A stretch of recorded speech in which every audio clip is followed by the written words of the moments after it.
ఒకరోజు కాకా సాహెబ్ దీక్షిత్ స్నానం చేసి ధ్యానం చేసుకుంటూ ఉండగా అతనికి విఠలుని దర్శనమైంది.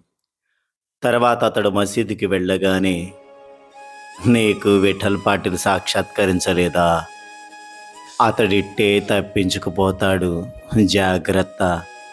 నీ ధ్యాస త్రుటిసేపైనా చెలించనివ్వక అతనిని గట్టిగా పట్టుకో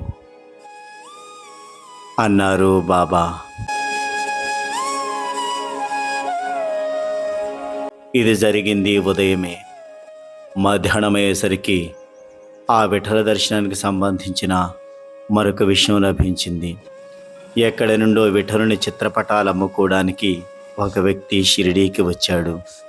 వాటిలోని విఠలుని చిత్రపటం సరిగ్గా ఆనాటి ఉదయం దీక్షిత్కు దర్శనమిచ్చిన విఠలునిలాగానే ఉన్నది. అది అతనికి ఎంతో ఆశ్చర్యం కలిగించింది. కాకా ఎంతో ప్రీతితో చిత్రపటం కొనుక్కొని తన పూజలో ప్రతిష్ఠించుకున్నాడు.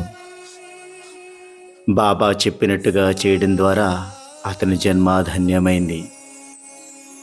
ఈ సంఘటన బట్టి సాయినాథుల వారు సర్వజ్ఞుడు అనేది మనకు అర్థమవుతుంది. ఎందుకంటే జరగబోయేది ముందుగానే కాకాకి సూచించారు కాబట్టి. సాయినాథ్ మహారాజ్కి జై.